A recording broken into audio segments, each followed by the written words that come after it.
BingX, a trusted global crypto exchange. Trade spot, futures, or copy top traders easily. Sign up via the link or referral code to get 30 USDT instantly, plus up to 1,500 USDT in bonuses for verification, deposit, and trading. Grave fears are mounting for hundreds of thousands of civilians caught in the crossfire of Sudan's brutal civil war, as paramilitary forces claim to have captured the strategic city of Fasher. The Rapid Support Forces, or RSF, announced on Sunday that they had seized control of the army's main base in the city, a pivotal stronghold in the Darfur region that has been under siege for over a year. This latest development raises serious concerns for the estimated 260,000 individuals trapped within Fasher, who have been largely cut off from vital humanitarian aid, and for the broader civilian population facing an increasingly dire situation. The RSF issued a statement asserting their extended control over the city of Fasher from the grip of mercenaries and militias, a claim met with defiance by local pro-army groups. The Popular Resistance, a militia aligned with the Sudanese army, countered that government forces were now in more fortified positions and that residents were bravely resisting in the face of terrorist militias. The United Nations humanitarian chief, Tom Fletcher, has expressed profound alarm over the escalating violence and the reported advance of fighters further into Fasher, which threatens to sever already precarious escape routes. He has urgently called for an immediate ceasefire, unhindered access for humanitarian assistance, and safe passage for civilians desperate to flee the besieged city.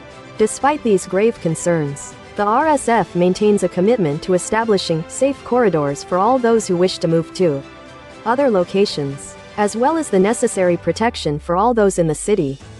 However, the reality on the ground paints a far more chilling picture, underscored by a persistent telecommunications blackout and Starlink internet outages that effectively silence independent reporting from Fasher, leaving the world to rely on fragmented and often conflicting accounts.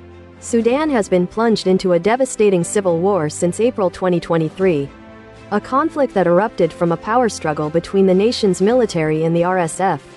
What began as open warfare in the capital, Khartoum, has since metastasized into a nationwide conflagration, displacing over 13 million people and leaving half of the country's 51 million inhabitants in desperate need of food aid, while Sudan's army managed to recapture Khartoum in March 2025, offering a glimmer of hope for returning residents.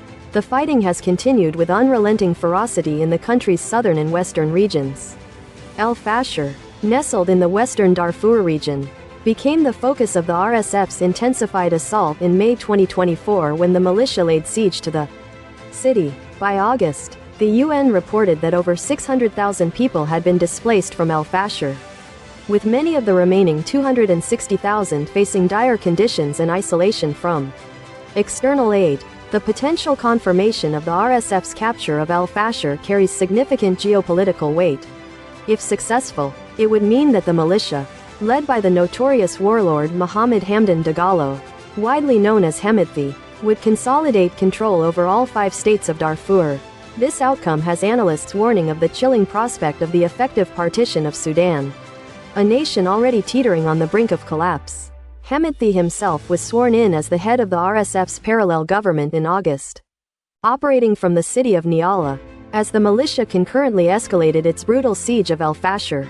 In a particularly horrific incident this month, RSF drone and artillery strikes devastated a displacement shelter within the city, claiming the lives of at least 60 innocent people. The Sudanese army and the RSF have both faced accusations of committing egregious war crimes. Throughout the ongoing civil war, reports indicate that the RSF and allied militias have engaged in systematic attacks against non-Arab ethnic groups in Darfur. A United Nations report published in November 2024 detailed disturbing accounts from fighters, explicitly stating their intent to force women into having Arab babies, a chilling echo of the past. The RSF itself has deep roots in the Janjaweed Arab militias, groups notoriously accused of committing genocide under the direct orders of former President Omar al-Bashir in Darfur back in 2003. The gravity of these accusations was underscored in January when the United States government formally declared that the RSF had indeed committed genocide, a designation that casts a dark shadow over the ongoing conflict and the desperate plight of civilians.